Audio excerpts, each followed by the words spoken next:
Welcome all the students of vocational course in library science. Today we are discuss on the topic of history of libraries and development of libraries. आज हम discuss से libraries का क्या इतिहास रहा है और किस तरीके से वो धीमे धीमे विकसित हुई हैं और किस तरीके से आज लाइब्रेरीज ने ग्रो किया है। पहले क्या होता था कि लाइब्रेरीज में सिर्फ आपके जो चीजें होती थी या जो बुक्स बुक्स तो होती नहीं थी, मैन्युस्क्रिप्ट्स वगैरह, ताड़पत्र वगैरह, ये सारी चीजें होती, तो वहां से वो रिकॉर्ड की जाती थी या उनको कोई आर्काइव और या रिकॉर्ड करके उनको आर्काइव में रख लेते थे। उसके बाद कुछ एक चाइनीज ट्रेवलर थे, तो उन्होंने क्लियर किया कि राइटिंग और रीडिंग, अब उन मैन्युस्क्रिप्ट्स को कोई पढ़ेगा भी और उन मैन्युस्क्रिप्ट्स को कोई लिखेगा भी। तो जो वो मैन्युस्क्रिप्ट्स हैं, जो ताड़पत्र वगैरह हैं, तो उनको आपको लिखना भी है और उनको पढ़ना भी आना चाहिए। तो ये सारी प्रैक्टिस की जाती थी पुराने टाइम पर, ट्रेडिशनल टाइम पर, एंशियंट टाइम में ये सारी चीजें प्रैक्टिस की जाती थी। उसके बाद एक चाइनीज ट्रेवलर थे, फासेन, तो वो विजिट किए थे इंडिया में 399 एडी में। उन्होंने क्या कहा था कि टेक्स्ट को, जो कोई चीज, हम एक लाइन लिखी हुई है, कोई वर्ड लिखा हुआ है, उनको लिखना और कॉपी करना। कहाँ से? किसी भी अननोन डॉक्यूमेंट से, या कोई ऐसे ही कोई डॉक्यूमेंट है जिसको आपने सिर्फ देखा, उसमें कोई टेक्स्ट लिखा हुआ है, अब आप क्या करेंगे, उस टेक्स्ट को किस तरीके से लिखना है, किस तरीके से उसको कॉपी करना है, ये सारी चीजें उन्होंने बताई थी 5th सेंचुरी एडी में। फिर एक हुआ क्या, उन्होंने बोला, पहले क्या होता था, एक मठ होते थे, तो मठ में क्या होता था कि मठ में ये सारी चीजें स्टोर होती थी। उसमें क्या होता था, मठ में आप जाओगे तो आप देखोगे सारी चीजें पत्थरों पर और इन सब चीजों पर लिखी हुई मिलती हैं। तो वो वहां क्या होता था, वो जो पत्थरों पर चीजें लिखी हुई थी वही स्टोर रहती थी। तो उस टाइम पर लाइब्रेरीज का रूप या लाइब्रेरीज का कलेक्शन वही होता था। उसके बाद क्या हुआ कि एक और चाइनीज ट्रेवलर हुए, उनका नाम था हुइनसांग। वो उन्होंने इस कंट्री में विजिट किया 629 से 645 एडी तक। उस टाइम पर क्या होता था कि संस्कृत लैंग्वेज का ज्यादा यूज होता था और उस लैंग्वेज को में ही चीजें लिखी होती थी। तब हम क्या करते थे कि जो संस्कृत लैंग्वेज लिखी हुई होती थी, हम उसको प्रिजर्व करते थे, उसको सुरक्षित करते थे और उसको अपने पेपर्स में उसको मेंटेन करते थे। और जब किसी को कुछ पढ़ना होता था तो वो उन्हीं संस्कृत लैंग्वेज को देखता था, उसको पढ़ता था और उसको समझता था।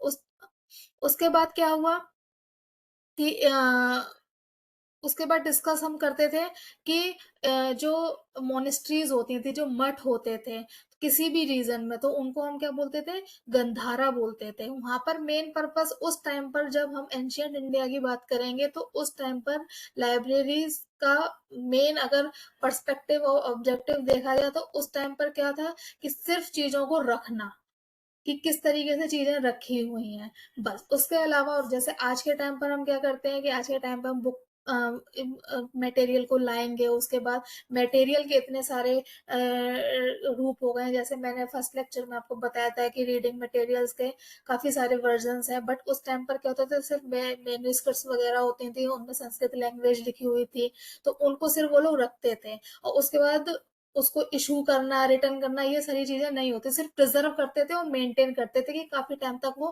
कैसे सुरक्षित रहे। आज के टाइम पर भी आप देखेंगे बहुत सारी लाइब्रेरीज ऐसी हैं जिसमें मैन्युस्क्रिप्ट्स की लाइब्रेरीज हैं। वहां पर सारे, आप उस लाइब्रेरी में जाएंगे तो वहां पर इतनी पुराने टाइम की मैन्युस्क्रिप्ट्स और ताड़पत्र वगैरह स्टोर किए गए हैं वहां से। और आप देखोगे उसको किसी उनको प्रिजर्व करने के लिए इतनी सारी चीजें, किसी ने वो रेड कलर का कपड़े में उसको रखा हुआ है जिससे कि वो आज तक सुरक्षित है। तो वो किस तरीके से सुरक्षित की जाए, किस तरीके से रखी जाए, मेन इंपॉर्टेंट एस्पेक्ट उस टाइम पर सिर्फ ये होता था।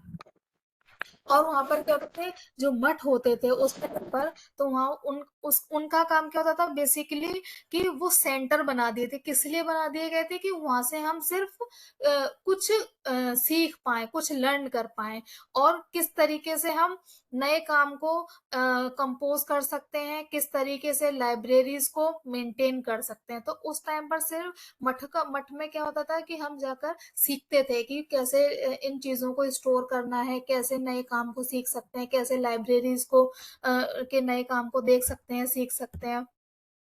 उसके बाद जब ये जो सेकंड चाइनीज ट्रेवलर आए थे, हुइंसांग, उसके बाद एक और चाइनीज ट्रेवलर आए, और उन्होंने, उनका नाम था आई सिंह, और वो इंडिया में आए, और इंडिया में उन्होंने वो 13 साल तक, 13 ईयर्स तक वो इंडिया में रहे।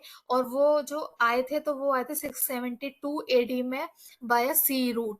फिर उसके बाद क्या हुआ, उन्होंने क्या बोला कि जो मठ होते हैं उसमें सिर्फ लर्निंग करना है हमको, उसमें हमें रीडिंग, बात उसमें रीड। अब उन ताड़पत्रों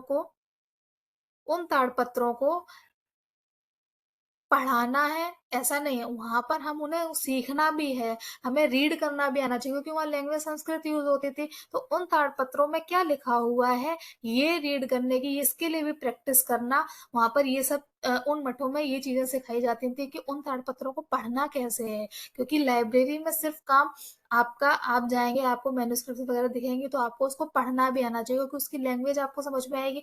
तो उन मठों में इस चीज की भी प्रैक्टिस कराई जाती थी कि उन मैन्युस्क्रिप्ट्स को पढ़ना कैसे है।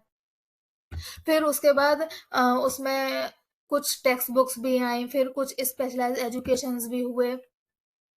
उसके बाद फिर क्या हुआ कि बुद्धिस्ट है, बुद्धिस्ट का जो बुद्धिस्ट के मोनास्टिक इंस्टीट्यूशन थे, वो कौन कौन से थे, नालंदा था, वल्लभ था, विक्रमशिला था। ये कुछ बुद्धिस्ट के बौद्ध से इन्फ्लुएंस होके, उनके विचारों से इन्फ्लुएंस होके कुछ मठ बने हैं, कुछ मोनास्टिक इंस्टीट्यूशन बने हैं, जो कि कहाँ है, नालंदा में, वल्लभ में, विक्रमशिला में, यहाँ पर है।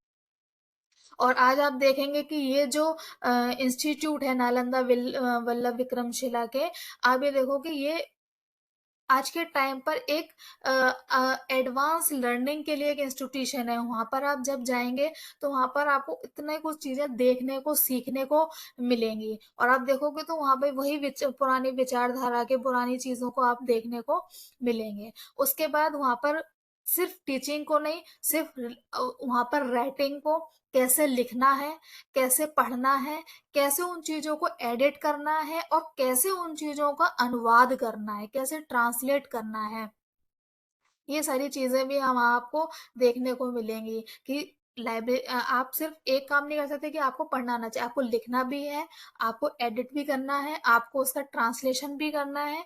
तो ये सारी चीजें उन इंस्टीट्यूशन में आपको सिखाई जाती हैं, आपको बताई जाएंगी। उसके बाद कि लाइब्रेरीज में क्या क्या फैसिलिटीज दी जाती है, कैसे आप कलेक्शन को मेंटेन करोगे। अब आप मान लो ताड़पत्र है, अब वो ताड़पत्र ऐसा तो नहीं है कि पुराना, उस एंशियंट टाइम का ताड़पत्र आज तक लाइब्रेरीज में है। तो वो किस वजह से है, क्योंकि अगर उस टाइम की बात करें तो वो ताड़पत्र तो अभी तक बेकार हो जाने चाहिए थे, बट ऐसा नहीं होता है, उनको प्रिजर्व करने के बहुत सारे वे हैं। तो इसलिए आप आज के टाइम पर भी अगर मैन्युस्क्रिप्ट्स वाली लाइब्रेरी में देखेंगे, तो उतने टाइम के जो पुरानी चीजें थी वो आज भी मेंटेन की हुई हैं। तो वो सारी चीजें भी इन इंस्टीट्यूशन में सिखाई जाती हैं कि किस तरीके से आप काफी सारे इन मटेरियल्स को आप स्टोर कर सकते हो, किस तरीके से इसको काफी लॉन्ग टाइम तक प्रिजर्व कर सकते हो। उसके बाद जो कुछ लाइब्रेरीज थी एंशियंट इंडिया में, ईस्टर्न और सेंट्रल इंडिया में, उसमें कौन कौन सी थी, नालंदा की थी, विक्रमशिला की थी, सोमापुरी की थी, मिथिला की थी, वल्लभी इंपीरियल लाइब्रेरी है। ये सारी लाइब्रेरीज, बोजाज इंपीरियल लाइब्रेरी है, ये लाइब्रेरीज आज तक हैं। उसके बाद इंडियन लाइब्रेरी हिस्ट्री में कुछ इवेंट्स हुए। तो इवेंट्स क्या क्या हुए कि 1808 में जो गवर्नमेंट ऑफ बॉम्बे थी, उन्होंने उस टाइम पर एक रजिस्टर लाइब्रेरी के लिए प्लान प्रपोज किया। ठीक है, उन्होंने क्या बोला कि जो बुक पब्लिश हो रही हैं, जो भी कोई भी बुक अगर पब्लिश होती है, तो वो कहाँ से जाएगी, कि जो भी लिटरेचर के लिए फंड आता है, उनके इनकरेज यानी उनको बढ़ावा देने के लिए वो वहाँ से जाएगा। फिर एक कमिटी बनी हमारी सिन्हा कमिटी। उन्होंने किस के लिए उन्होंने बोला कि हमारी जो उन्होंने जो मेन फोकस किया वो किया पब्लिक लाइब्रेरी मूवमेंट पर, कि पब्लिक लाइब्रेरी क्या होता है? पब्लिक लाइब्रेरीज वो लाइब्रेरीज हैं जिसमें हर एज का, चाहे वो एक बच्चा हो, चाइल्ड हो, या वो एक ओल्ड एज का पर्सन हो, वो सारे अलाउ किए जाते हैं पब्लिक लाइब्रेरीज। वो सभी के लिए ओपन टू ऑल होती है। तो वो जो सिन्हा कमेटी थी उन्होंने सिर्फ पब्लिक लाइब्रेरी के डेवलपमेंट में बात की। फिर 19th सेंचुरी में 3 प्रेसिडेंसी टाउन्स थे, बॉम्बे, कलकत्ता एंड मद्रास, और इनकी पब्लिक लाइब्रेरीज ओपन हुई उस टाइम पर। उसके बाद अब लाइब इसकी हिस्ट्री में सबसे पहले क्या-क्या हुआ था। जब हम लाइब्रेरीज की हिस्ट्री में बात करते हैं तो हम ये बात करेंगे कि सब फर्स्ट टाइम कॉन्फ्रेंस कहाँ हुई, फर्स्ट टाइम लाइब्रेरियंस की कॉन्फ्रेंस कहाँ हुई, तो हम इसके बारे में बात करेंगे। तो जो लाइब्रेरी वर्कर्स होते हैं और जो पर्सन इंटरेस्टेड होते हैं इसके लिए, लाइब्रेरी मूवमेंट के लिए, वो सबसे पहले कॉन्फ्रेंस हुई थी आपकी बेसवाड़ा आंध्रा में, और वो हुई थी 1914 में। उसके बाद जो first all India library conference हुई थी, जो लाइब्रेरियंस की कॉन्फ्रेंस थी, वो हुई थी 1918 में। और जो इंडियन लाइब्रेरी कॉन्फ्रेंस हुई थी वो हुई थी 1933 में कलकत्ता में। उसके बाद जो all India public library conference हुई थी वो मद्रास में हुई थी, वो हुई थी 1934 में। इसके बाद हमारी एक लाइब्रेरी थी दिल्ली पब्लिक लाइब्रेरी, वो फाउंड हुई थी, वो हमारी बनी थी 1951 में, और उसको बनाया गया था यूनेस्को का एक पब्लिक लाइब्रेरी प्रोजेक्ट था उसके उसके द्वारा। और गवर्नमेंट ऑफ इंडिया के कोलैबोरेशन के साथ एक दिल्ली पब्लिक लाइब्रेरी बनाई, जिसको आजकल आप शॉर्ट टर्म में देखोगे तो लोग डीपीएल बोलते हैं उसको। तो डीपीएल बनी थी 1951 में, और डीपीएल एक पब्लिक लाइब्रेरी है। उसके बाद क्या हुआ था कि अब चलते हैं पुराने टाइम से, तो अब देखेंगे हम कि 1951 से 56 के बीच में देखा था कि आपने फर्स्ट 5 ईयर प्लान बना था किसके लिए? एजुकेशनल डेवलपमेंट के लिए, जिसमें क्या हुआ था कि लाइब्रेरी सर्विसेज को कैसे इम्प्रूव करना है, और लाइब्रेरी सर्विस को और क्या क्या नई चीजें इम्प्रूव कर सकते हैं, कैसे और इनोवेटिव बना सकते हैं, इसका प्रपोजल दिया गया था फर्स्ट 5 ईयर प्लान में। फिर इस प्रपोजल का जो विजन था, जो उद्देश्य था, वो ये था कि जो नेटवर्क है लाइब्रेरीज का वो पूरी कंट्री में होना चाहिए। जैसे अब नेटवर्क कैसे होगा लाइब्रेरी से? एक स्टेट में लाइब्रेरी है, दूसरे स्टेट में लाइब्रेरी है, थर्ड स्टेट में लाइब्रेरी है, तो हर स्टेट में लाइब्रेरीज होनी चाहिए। फिर वो लाइब्रेरी एक दूसरे से किस तरीके से जुड़ सकती हैं, कैसे कोऑर्डिनेट कर सकते हैं आपस में, और वो जो कोऑर्डिनेट होता था वो कौन करता था? अब इसका जो जिम्मा लिया कि कैसे नेटवर्क बने, वो बना नेशनल सेंट्रल लाइब्रेरी के द्वारा, जो कि न्यू दिल्ली में है। उसके बाद जब फर्स्ट 5 ईयर प्लान था उसके थ्रू 9 स्टेट गवर्नमेंट, असम की, मध्य प्रदेश, वेस्ट बंगाल, पंजाब, राजस्थान, भोपाल, विंध्य प्रदेश, इन्होंने डिसाइड किया कि सेंट्रल लाइब्रेरी को इस्टेब्लिश किया जाए। सेंट्रल लाइब्रेरी मीन्स जो मेन पॉइंट पे लाइब्रेरी होगी, तो आप उसको बीच में किसी भी स्टेट में आप इस्टेब्लिश करेंगे, जिससे क्या होगा कि जो भी उस स्टेट के लोग हैं वो हर ग्रुप का जो पर्सन है वो उसको एक्सेस कर पाएगा, वहाँ की चीज़ों को, वहाँ के मटेरियल्स को वो देख पाएगा। फिर आया नेक्स्ट जो डेवलपमेंट हुआ वो हुआ 1956 से 61 की बात करेंगे। इस टाइम पे गवर्नमेंट ने क्या किया कि फंड एलोकेट किए, यानी फंड दिए। किसको दिए? लाइब्रेरीज के नेटवर्क को बिल्डअप करने के लिए, और वो हुए थे 320 डिस्ट्रिक्ट्स में। उसके बाद हम उसका रिजल्ट हमने ये देखा कि काफ़ी सारे स्टेट ऐसे हुए, स्टेट सेंट्रल लाइब्रेरी और डिस्ट्रिक्ट लाइब्रेरी, तो वहाँ पर इन जगहों पर उसका रिजल्ट ये देखा कि हमने कि इन जगहों पर इतने सारे स्टेट्स में और इतनी सारी जगहों पर, इतने सारे डिस्ट्रिक्ट्स में लाइब्रेरीज ओपन हुई हैं और काफ़ी सारे सेंटर्स बन गए। उसके बाद फिर 1961 से 66 की बात करें तो इस टाइम पर सेंट्रल गवर्नमेंट ने क्या कहा कि कि जो स्टेट्स हैं उन्होंने क्या कहा कि जो फंडिंग होगी लाइब्रेरीज के लिए वो कम से कम रखी जाएगी, उसको फंडिंग कुछ ना कुछ तो देनी है, कम से कम लाइब्रेरीज को फंडिंग तो मिलनी ही चाहिए। अब उसने कहा कि इंडिविजुअल स्टेट, यानी जैसे आप एग्जांपल समझे, जैसे यूपी की कोई लाइब्रेरी है तो यूपी जो स्टेट है वो उसके लिए इनिशिएटिव लेगा, एमपी की कोई लाइब्रेरी है मध्य प्रदेश की, उसके लिए एमपी इनिशिएटिव लेगा। कैसे उन लाइब्रेरी को बढ़ाना है और उन लाइब्रेरीज को कैसे, क्या नई चीजें इनिशिएटिव हम उसमें ले सकते हैं और कैसे डेवलप कर सकते हैं, ये सारी जो चीजें हुई थी वो हुई थी पब्लिक लाइब्रेरीज के लिए। उसके बाद फिर स्टेट गवर्नमेंट ने कहा कि डिस्ट्रिक्ट सेंट्रल लाइब्रेरीज भी होनी चाहिए, फिर ब्लॉक की डेवलपमेंट लाइब्रेरीज भी होनी चाहिए।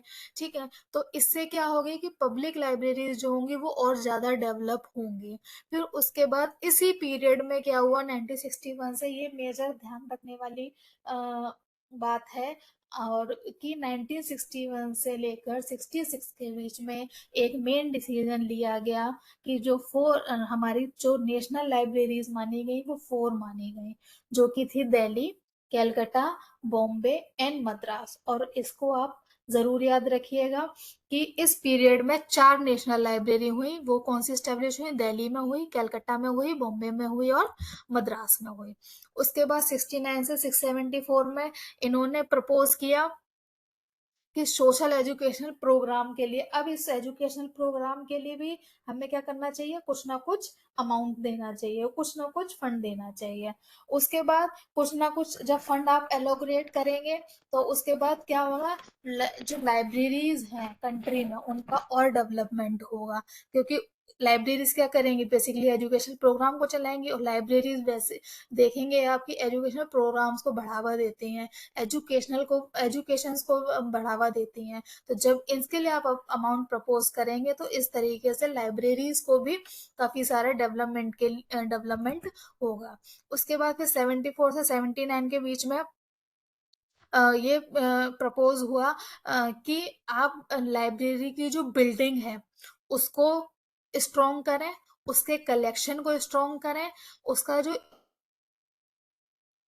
हो या स्टेट लाइब्रेरी हो, चाहे वो डिस्ट्रिक्ट की हो, चाहे वो ब्लॉक की लाइब्रेरी हो, चाहे वो विलेज की लाइब्रेरी हो, कोई भी लाइब्रेरी हो, चाहे सेंट्रल, चाहे स्टेट, चाहे ब्लॉक की, चाहे विलेज की, आप उसकी बिल्डिंग पर भी ध्यान देंगे, उसके कलेक्शन को भी ध्यान देंगे और उसके स्टाफ पर भी ध्यान देंगे कि किस तरीके से उसकी बिल्डिंग को स्ट्रॉन्ग किया जाता है, कब किया जा सकता है, किस तरीके से उस लाइब्रेरी के कलेक्शन को स्ट्रॉन्ग किया जा सकता है और किस तरह से उसके स्टाफ को स्ट्रॉन्ग किया जाता है।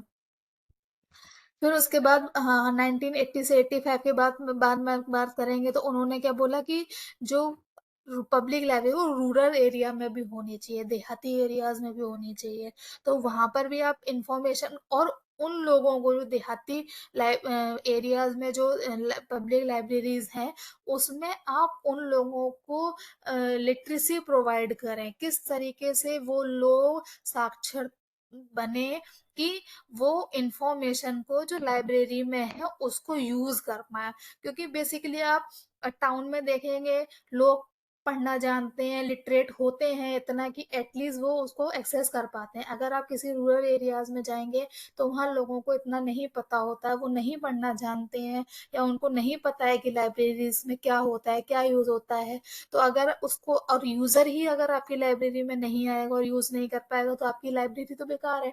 तो उसमें आपको सबसे पहले रूरल एरियाज में, जो रूरल की पब्लिक एरियाज में आपने लाइब्रेरीज खोल ओपन करनी है, तो वहां पर इन्फॉर्मे उन लोगों को लिटरेट भी करना, उनको लिटरेसी प्रोग्राम भी देना है कि किस तरीके से वो इंफॉर्मेशन को एक्सेस कर पा रहे हैं और किस तरीके से आप उन लोगों को इंफॉर्मेशन को देंगे, डिसेमिनेट करेंगे।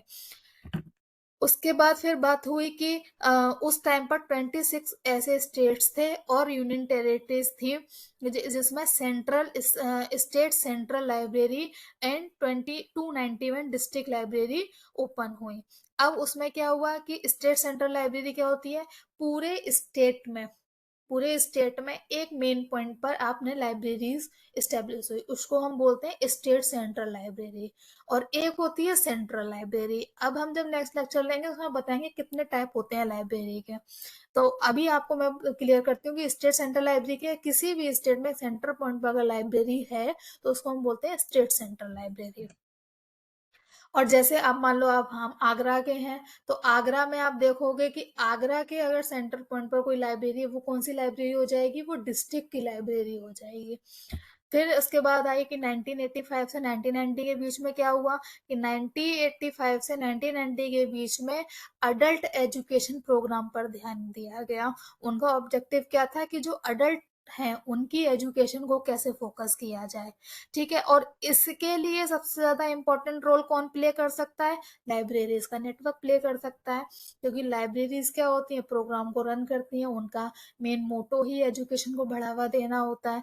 तो वो जो एडल्ट एजुकेशन प्रोग्राम है उसके उसको बढ़ावा देने के उसको करने के लिए कौन रोल प्ले करेगा, लाइब्रेरीज का नेटवर्क प्ले करेगा।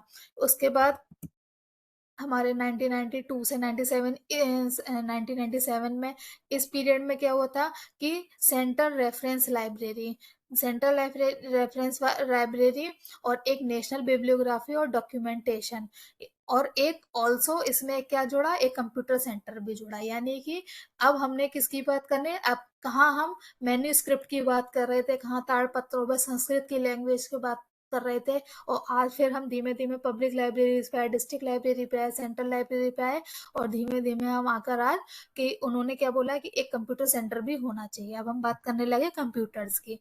उसके बाद 9th 5 year प्लान था 1997 से 202 तक। तब क्या हुआ था कि नेशनल लाइब्रेरी है कोलकाता में, उनको बोला गया कि उन्होंने क्या इनिशिएटिव लिया कि आपको जो बिल्डिंग्स हैं, कलेक्शन है लाइब्रेरीज का, जो सर्विसेज आप रीडर्स को दे रहे हो, और लाइब्रेरी के मटेरियल को कैसे कंजर्व कर रहे हो, इन सब का भी क्या मॉडर्नाइज तरीका हो सकता है, कैसे इन चीजों को आप कर सकते हो, इन चीजों को कैसे अपग्रेड करना है और कैसे मॉडर्नाइज करना है।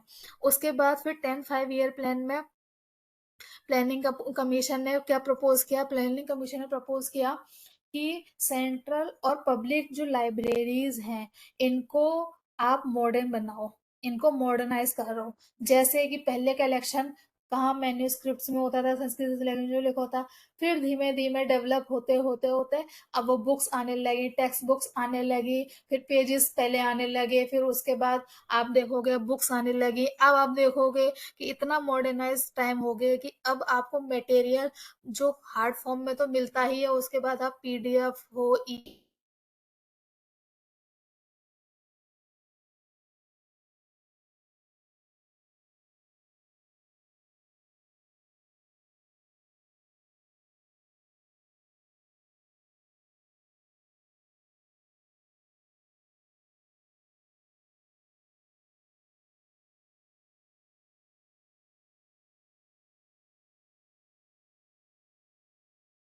तो अब ए लाइब्रेरी में अगर ए लाइब्रेरी में कोई डॉक्यूमेंट नहीं है। एक्सक्यूज मी मैम, आपकी स्क्रीन शेयर नहीं हो रही है अभी। ओके।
अब शो हो रही है screen?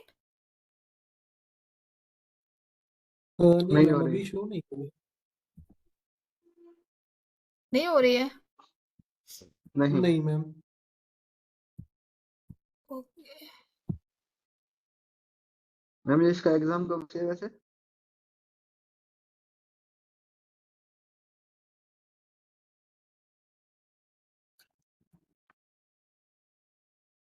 Okay. Then 10th 5 year plan में फिर फोकस किया गया कि किस तरीके से जो लाइब्रेरी हमारे पास एग्जिस्ट कर रही हैं उनके हम कलेक्शन को डेवलप कर सकते हैं, कैसे बढ़ावा दे सकते हैं, उन प्रोग्राम को कैसे बढ़ावा दे सकते हैं, और वहाँ पर जो डॉक्यूमेंट ऑलरेडी हमारी लाइब्रेरी में है उसका हम कैसे बिब्लियोग्राफी कंट्रोल कर सकते हैं। जैसे वहाँ पर बिब्लियोग्राफी कंट्रोल क्या होता है कि अगर कोई डॉक्यूमेंट है हमारे पास, उसकी बिब्लियोग्राफी क्या होगी कि उसका कौन ऑथर है, कौन उस बुक का टाइटल है, कौन से उस बुक वो बुक का क्या नंबर है, वो बुक कब पब्लिश हुई थी, किसने कौन से पब्लिशर ने उसको पब्लिश किया था, कौन से ईयर में आई थी, कौन सा उसका एडिशन आया है, और उस बुक के कितने ऑथर हैं। तो ये जो सारी इंफॉर्मेशन होती है उसका कंट्रोल किस तरीके से, कौन सी इंफॉर्मेशन आपको मैंडेटरी है, और कौन यूजर आपको, आपकी लाइब्रेरी में जो भी यूजर्स आ रहे हैं उन सबकी नीड्स को फुलफिल करना, ये इम्पोर्टेंट है। तो आपकी लाइब्रेरी में अगर कोई यूजर आ रहा है तो उसका मेन एस्पेक्ट क्या होगा बुक्स को लेने का। हो सकता है वो बुक किसी ऑथर के नाम से लेने आए, हो सकता है टाइटल के नाम से लेने आए, हो सकता है पब्लिशर के नाम से लेने आए। तो ये जो सारी बिब्लियोग्राफीज हैं उसको आप कैसे कंट्रोल करोगे, तो इन चीजों को बढ़ावा दिया गया। और आपकी लाइब्रेरी में जो डॉक्यूमेंट हैं उसको कैसे ऑर्गेनाइज करोगे और कैसे उसका डॉक्यूमेंटेशन करोगे। डॉक्यूमेंट रखना और डॉक्यूमेंटेशन करना, ये दोनों ही डिफरेंट थिंग है।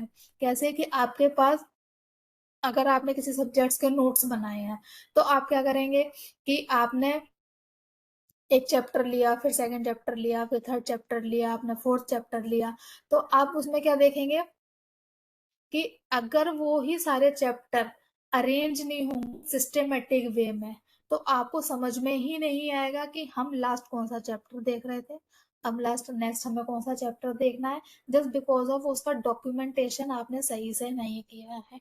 अब मैं एक एग्जांपल आपको डेली लाइफ का दूंगी। आप लोग हॉस्पिटल जाते होंगे, तो हॉस्पिटल में आप जब जाओगे तो आप अपनी स्लिप बनवाते हो, स्लिप के बाद आप डॉक्टर को दिखाते हो, डॉक्टर के बाद उसमें डॉक्टर का प्रिस्क्रिप्शन होता है, डॉक्टर के प्रिस्क्रिप्शन के बाद मेडिसिन जो आपको दी जाती हैं, उसके बाद आप मेडिसिन जो लेते हो उसके बाद आप उसका प्रिस्क्रिप्शन लगा होता है। क्या कभी ऐसा होता है कि आप मेडिसिन का जो आपका जो स्लिप मिली है वो तो आप सबसे पहले लगा दो, सबसे पहले स्लिप आप बिल की लगा दो, फिर आप मेडिसिन की लगा दो, डॉक्टर का प्रिस्क्रिप्शन सबसे लास्ट में लगा दो। ऐसा नहीं होता। डॉक्यूमेंटेशन क्या है कि आपको सिस्टमेटिक वे में चीजों को अरेंज करना है। तो यानी आप जब डॉक्टर को दिखाने जाओगे सबसे पहले आप डॉक्यूमेंट आपको उसके ऊपर सबसे पहले आप स्लिप वो लगाओगे जिसमें आपको कौन सी प्रॉब्लम है डायग्नोज हुई है वो। नेक्स्ट आप लगाते हो कि आपको डॉक्टर ने क्या प्रिस्क्राइब किया, उसके बाद कौन सी मेडिसिन दी, उसके बाद वो मेडिसिन को आप लगाते हो। उसको हम क्या बोलते हैं, डॉक्यूमेंटेशन बोलते हैं। तो यही सेम लाइब्रेरीज में चीजें होती हैं। या आप नोट्स बनाते हो डेली लाइफ में तो उसमें भी आप डॉक्यूमेंटेशन ही करते हैं। आप ऐसा नहीं करते हैं कि किसी भी चैप्टर को कहीं से भी आप लेकर लिख देते हो। आप क्या करते हो, एक चैप्टर लोगे फिर उसकी कंटिन्यूटी में सेकंड चैप्टर बनाओगे, उसकी कंटिन्यूटी में थर्ड चैप्टर बनाओगे, जिससे वो क्या होंगे, एक दूसरे से कोरिलेंट होंगे और रिलीवेंट होंगे। तो जब भी आप डॉक्यूमेंटेशन करोगे फिर रिलीवेंसी से करोगे। तो वो उसको भी, इन चीजों को उस टाइम पर 10th 5 ईयर प्लान में फोकस किया गया और बढ़ावा दिया गया। उन्होंने क्या बोला कि जो रीडर्स को सर्विस दी जाती है, अब हम नेक्स्ट यूनिट में देखेंगे कि रीडर्स को सर्विस कौन सी दी जाती है। अभी मैं कुछ सर्विसेज के बारे में बात करूंगी, बाकी इलेबोरेट करके आप बाद में दे पढ़ेंगे। उसमें क्या होता है, जैसे आप लाइब्रेरीज में जाते हैं, बहुत सी लाइब्रेरी आपको ऐसे मिलेंगी जो फोटो कॉपी की सर्विस देती हैं। आप वहाँ पर फोटो कॉपी भी करवा सकते हैं। तो वो क्या होगी, एक सर्विस हो गई रीडर्स को। अब हम वहाँ पे आपको सर्विस दे रहे हैं कि आपको एक सर्विस दे रहे हैं कि आप कोई भी क्वेश्चन पूछेंगे और हम आपको आंसर देंगे उस चीज का। अब कैसे क्वेश्चन आप क्वेश्चन क्या पूछोगे कि आपकी लाइब्रेरी में कौन से बुक आपको कहाँ मिल सकती है, कहाँ पर रखी होगी, इससे रिलेटेड लाइब्रेरी में बुक है या नहीं है, इस तरीके के क्वेश्चंस पूछेंगे, वो होगी रेफरेंस सर्विस हो जाएगी। फिर एक होती है ओरिएंटेशन सर्विस होती है, जिसमें जो रीडर्स होते हैं, जो यूजर्स होते हैं लाइब्रेरी के, उनको ओरिएंटेशन करवाया जाता है कि लाइब्रेरीज में कौन सा मटेरियल किस सेक्शन में और कहाँ रखा हुआ है, जिससे रीडर जाए और अपना डॉक्यूमेंट लेकर खुद पढ़ सके, उसमें उसमें का टाइम वेस्ट ना हो। जैसे सपोज लाइब्रेरी में न्यूज़पेपर आते हैं, अब आपको यही नहीं पता कि न्यूज़पेपर रखे हुए कहाँ, कौन से सेक्शंस में रखे हुए हैं, तो उसमें आप किसी से मांगेंगे उस न्यूज़पेपर को, आपको देने वाला देगा, बट हो सकता है कि टाइम वेस्ट हो। इससे अच्छा आपको ये पता होगा कि कौन से सेक्शन में न्यूज़पेपर रखे हैं, आप जाएंगे अपना न्यूज़पेपर लेंगे और अपना आराम से रीड कर सकते हैं। तो यही जो ओरिएंटेशन है, तो ऐसी काफ़ी सारी सर्विसेज होती हैं जो रीडर्स को या यूजर्स को वहाँ पर दी जाती हैं। तो 10 5 ईयर प्लान में इसको पर भी फोकस किया कि उन रीडर सर्विस को कैसे और मोर इफेक्टिव बना सकते हो, जिससे कि यूजर्स ज्यादा ग्रैब हों, ज्यादा से ज्यादा लाइब्रेरीज में आपके आए। और बहुत सारे रेफरल सेंटर्स पर भी बढ़ावा दिया गया। रेफरल सेंटर क्या होते हैं? रेफरल सेंटर वो सेंटर होते हैं जिससे आपकी कोई मटेरियल नहीं है या कोई रीडिंग मटेरियल, कोई बुक नहीं है, तब हम आप तो आप मेरी लाइब्रेरी में आए और आपने मुझसे पूछा कि मुझे इस तरीके की बुक चाहिए या इस ऑथर की बुक चाहिए। अगर वो बुक लाइब्रेरी में नहीं है तो हम आपको रेफर करते हैं कि आप ऐसा करिए कि उस लाइब्रेरी में चले जाइए, ईटीसी एबीसीडी जो भी लाइब्रेरी है उसमें चले जाइए और वहां से आप उस बुक को इशू करा सकते हैं, क्योंकि वो डेटा हमारे पास है, हमें पता है कि वो मटेरियल आपको और कौन सी लाइब्रेरी में मिल सकता है। जैसे आपने मुझसे पूछा कि मुझे मैन्युस्क्रिप्ट भरनी है उस टाइम की, तो अब मुझे पता है कि मेरी लाइब्रेरी में अगर मैन्युस्क्रिप्ट नहीं है तो मैं आपको बोलूंगी कि एक आर्ट्स की लाइब्रेरी है दिल्ली में, आप वहां जा सकते हैं, वहां से उस लाइब्रेरी को आप उस मैन्युस्क्रिप्ट को आप वहां से देख सकते हो। तो इसको बोलते हैं रेफरल सर्विस, कि हम रेफर करते हैं कि यहाँ से इस सर्विस को आप ले सकते हो। तो इन सारी चीजों को बढ़ावा दिया गया था आपके 10 5 ईयर प्लान में। उसके बाद कुछ लेजिस्लेशन के स्टेटस भी हैं। तो लेजिस्लेशन क्या है कि जिसके थ्रू जब लेजिस्लेशन बनाए जाते हैं तो उसमें ये होता है कि किस तरीके से लाइब्रेरी को डेवलप कर सकते हैं, क्या नई चीजें कर सकते हैं, और किस तरीके से लाइब्रेरीज को बढ़ावा दे सकते हैं, क्या नए नए इनिशिएटिव लिए जा सकते हैं, किस तरीके से एक फाउंडेशन है राजा RRRLF, राजा राम मोहन रॉय लाइब्रेरी फाउंडेशन, वो पब्लिक लाइब्रेरीज पे मेन फोकस करता है। उसका मेन ऑब्जेक्टिव यही है कि जो पब्लिक लाइब्रेरीज हैं इनमें किस तरीके की इफेक्टिव चीजों को किया जाए, जिससे कि लोग ज्यादा से ज्यादा पब्लिक लाइब्रेरीज को यूज करें और उसका फायदा ले सकें। तो ये कुछ इस तरीके से डेवलपमेंट हुआ लाइब्रेरीज का कि मैन्युस्क्रिप्ट से आज हम कंप्यूटर्स की बात करते हैं, हम लाइब्रेरीज में जा रहे हैं तो इंटरनेट को भी एक्सेस कर रहे हैं, कंप्यूटर को भी यूज कर रहे हैं, पीडीएफ फॉर्म में भी ले रहे हैं, ई बुक्स में भी ले रहे हैं, ऑनलाइन सारी चीजें हो रही हैं, सॉफ्टवेयर के थ्रू हो रही हैं, बुक को पढ़ रहे हैं। तो वो आप और सेकंड, तब क्या होता था कि आप पर्टिकुलर टाइम के लिए लाइब्रेरी में जा सकते थे, अब क्या है 24/7 आप लाइब्रेरी को एक्सेस कर सकते हैं, अपने घर पे बैठकर भी लाइब्रेरी के मटेरियल को पढ़ सकते हैं और देख सकते हैं। Thank you. आज आपके क्लास के यही सारे टॉपिक्स थे। नेक्स्ट क्लास में हम डिस्कस करेंगे कि कितने टाइप की आपकी लाइब्रेरीज होती हैं।